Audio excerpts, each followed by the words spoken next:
నమస్తే అండి, నేను మీ Kalyani. Welcome to our channel Kalyani kitchen Kadapa. ఈరోజు ఈ వీడియోలో మార్నింగ్కి టేస్టీ బ్రేక్ఫాస్ట్ రెసిపీ తయారు చేసి చూపించేస్తున్నాను. అదేమిటంటే పచ్చి కొబ్బరి దోశలు, అలాగే ఇందులోకి కాంబినేషన్ పచ్చి కొబ్బరి చట్నీ, అలాగే ఎండుమిరపకాయ వెల్లుల్లిపాయ కారం. ఈ పచ్చి కొబ్బరి దోశలోకి ఈ ఎండుమిరపకాయల వెల్లుల్లి కారం అలాగే పచ్చి కొబ్బరి చట్నీ చాలా బాగుంటుంది. చాలా సింపుల్గా తయారు చేసుకోవచ్చు. ఈ పిండిని పుల్లబెట్టాల్సిన అవసరం లేదు. అప్పటికప్పటికైతే ఈజీగా తయారు చేసుకోవచ్చు. ఇంట్లో పచ్చి కొబ్బరి ఉన్నప్పుడు ఒకసారి ఈ విధంగా ట్రై చేయండి, మీకు చాలా బాగా నచ్చుతాయి. Healthy breakfast recipe. ఇంకా ఆలస్యం లేకుండా వీడియోలోకి వెళ్ళిపోదాం. ముందుగా ఇక్కడ ఒక 100 గ్రామ్స్ వరకు మినపప్పు తీసుకున్నాను. ఈ బౌల్ నాకు కరెక్ట్గా 100 గ్రామ్స్ పడుతుంది. ఈ బౌల్తో ఒక బౌల్ మినపప్పు తీసుకున్నాను. మినపప్పు పాత్రలో వేసేస్తున్నాను. మీకు మినపప్పు ఎంతైతే అవసరం అవుతుందో ఈ టైంలోనే వేసుకోండి. మాకు సరిపడా నేను ఇక్కడైతే 1 కప్పు వరకు మినపప్పు వేసాను. నెక్స్ట్ ఏ కప్పుతో మినపప్పు తీసుకున్నామో సేమ్ అదే కప్పుతో రైస్ తీసుకోవాలి. ఈ ప్లేస్లో మీరు సోనా మసూర్ అయినా తీసుకోవచ్చు, లేదా రేషన్ బియ్యం అయినా తీసుకోవచ్చు. ఏవి తీసుకున్నా కూడా పచ్చి కొబ్బరి దోశలు చాలా బాగా స్మూత్గా వస్తాయి. నేను వేసిన 1 కప్పు రైస్ సోనా మసూర, ఇవి కలిసిన బియ్యం అండి, అందుకే కొంచెం కలర్ అనేది డిఫరెంట్గా ఉన్నాయి.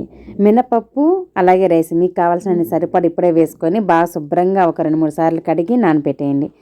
బియ్యము మినపప్పు నానలోపు పచ్చి కొబ్బరి చట్నీ తయారు చేసుకుందాం. ఇక్కడ చట్నీ చేసుకోవడానికి ఒక మిక్సీ జార్ తీసుకున్నాను. అందులో ఒక చిప్పలో సగం కొబ్బరిని చెక్కు తీసేసి చిన్న చిన్న ముక్కలుగా కట్ చేసి వేసుకోవాలి. నెక్స్ట్ కారానికి సరిపడే పచ్చిమిరపకాయలు వేసుకోవాలి. ఇక్కడ నేనైతే 2 వేసుకున్నాను. పచ్చిమిరపకాయలు వేయించలేదండి, మీరు కారానికి సరిపడా వేసుకోండి. నెక్స్ట్ అందులో 4 టేబుల్ స్పూన్స్ పుట్నాల పప్పు వేసుకోవాలి. తర్వాత చట్నీ సరిపడా సాల్ట్ వేసుకోవాలి. కొద్దిగా నీళ్లు పోసుకొని మెత్తగా గ్రైండ్ చేసుకోవాలి. పచ్చి కొబ్బరి అనేది ఒక భాగం ఉంటే 3 వంతులు పుట్నాల పప్పు ఉండాలి, అప్పుడే చట్నీ బాగుంటుంది. కొద్దిగా అల్లం కూడా వేసేసి మిక్సీ పట్టేయండి. వీలైనంత మెత్తగా అయితే గ్రైండ్ చేశాను. గ్రైండ్ చేసిన ఈ పచ్చి కొబ్బరి చట్నీని ఒక బౌల్లో వేసేస్తున్నాను. మీరు ఈ చట్నీకి పోపు కావాలంటే పెట్టుకోవచ్చు, లేదంటే ఇలా అయినా తినొచ్చు. ఎలా చేసినా కూడా చాలా బాగుంటుంది. మిక్సీ జార్లో కొద్దిగా నీళ్లు పోసేసి చట్నీలో వేసేస్తున్నాను. మీకు గట్టి చట్నీ కావాలంటే నీళ్ళేమి వేసుకోవాల్సిన అవసరం లేదు. కొద్దిగా జార్లో వేసామంటే వేస్ట్ కాకుండా అయితే ఉంటుంది. నేను కొద్దిగా నీళ్లు పోసేసి చట్నీలో వేసేసాను. నెక్స్ట్ పోపు పెట్టేశాను. పోపు పెట్టిన మిశ్రమాన్ని చట్నీలో వేసేసి ఒకసారి బాగా కలిపేశారంటే పచ్చి కొబ్బరి చట్నీ అయితే రెడీ అయిపోతుంది. ఈ పచ్చి కొబ్బరి దోశలోకి పచ్చి కొబ్బరి చట్నీ చాలా బాగుంటుంది. పోపు చట్నీకి బాగా కలిసేలాగా కలిపేశారంటే పచ్చి కొబ్బరి చట్నీ రెడీ. పచ్చి కొబ్బరి చట్నీ ఈ విధంగా చేసుకోండి. మనం హోటల్లో తెచ్చుకుంటామే సేమ్ అలానే ఉంటుంది. చట్నీ కూడా చాలా బాగుంటుంది. నెక్స్ట్ ప్రాసెస్లోకి వెళ్ళిపోదాం. ఇక్కడైతే నేను 1 అవర్ నానపెట్టానండి. మనం నిద్రలేసి మినపప్పు అలాగే రైస్ నానపెట్టేసామంటే మనం చట్నీ ఎరకారం చేసుకునే లోపు బాగా నానిపోతుంది. ఇక్కడ పప్పు రైస్ బాగా నానిపోయాయి. ఇప్పుడు దోశ బ్యాటర్ని తయారు చేసుకుందాం. బాగా నానిపోయిన ఈ రైస్ మినపప్పు ఒక మీడియం సైజు జార్లో వేసుకోవాలి. వేసిన తర్వాత ఏ కప్పుతో రైస్ మినపప్పు తీసుకున్నామో సేమ్ అదే కప్పుతో పచ్చి కొబ్బరి ముక్కలు తీసుకోవాలి. నేను పైన చెక్కు తీసేసాను. సేమ్ అదే కప్పుతో 1 కప్పు పచ్చి కొబ్బరి ముక్కలు వేసేసుకొని మునిగేంత వరకు నీళ్లు పోసి మెత్తగా గ్రైండ్ చేసుకున్నాను. కొబ్బరి ముక్కలు ఎక్కడ కనిపించకూడదు. వీలైనంత మెత్తగా గ్రైండ్ చేసుకున్నారంటే పచ్చి కొబ్బరి దోశలు అంత స్మూత్గా వస్తాయి. అక్కడక్కడ పచ్చి కొబ్బరి తగలకుండా తినేటప్పుడు బాగుంటుంది దోశ.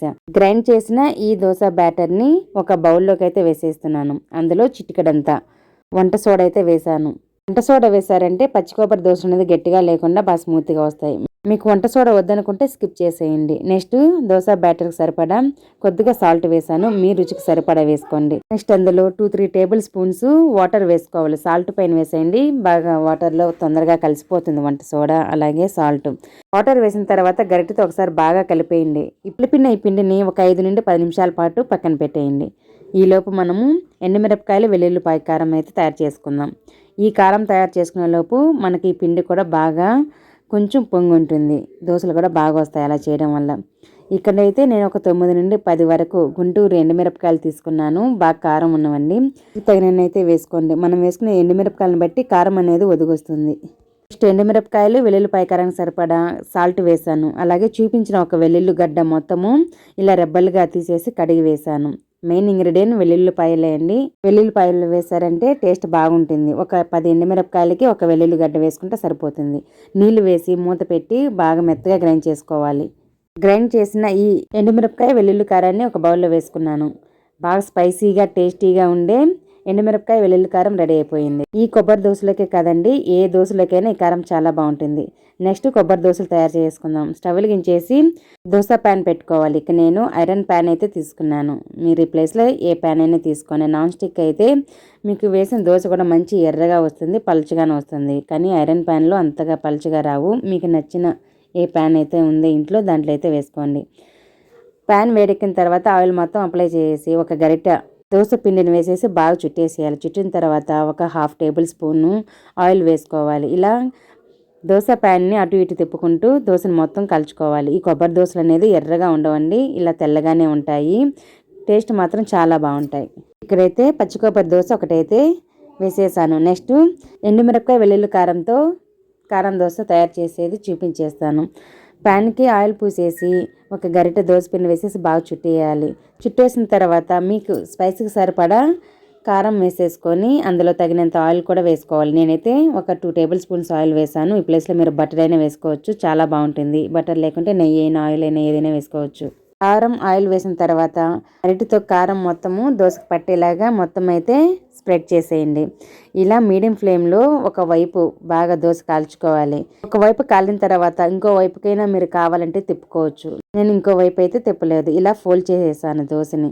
ఇలా దోశను ఫోల్డ్ చేసేసి రెండు వైపులా 1 నిమిషం లేదా 1.5 నిమిషం పాటు రెండు వైపులా బాగా కాల్చుకున్నారంటే ఎర్రకారంతో కొబ్బరి దోశలు అయితే రెడీ అయిపోతాయి. చాలా బాగుంటాయి. ఇది మరీ ఎక్కువ ఎర్రగా ఏం రాదు ఈ దోశ.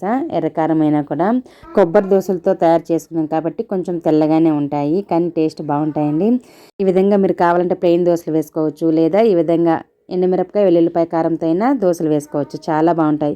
ఈ ఎండుమిరపకాయ వెల్లుల్లి కారం అయితే మాకైతే బాలింత టైంలో పెడతారు, లేదా ఏదైనా ఆపరేషన్ చేసుకున్నప్పుడు 20 రోజుల పాటు ఈ ఎర్రకారంతోనే రైస్ కానీ మార్నింగ్ బ్రేక్ఫాస్ట్లోకైనా ఈ ఎండుమిరపకాయ వెల్లుల్లి కారమే వేసి పెడతారు. చాలా బాగుంటుంది, రుచి కూడా పత్యాన్ని కూడా చాలా మంచిది.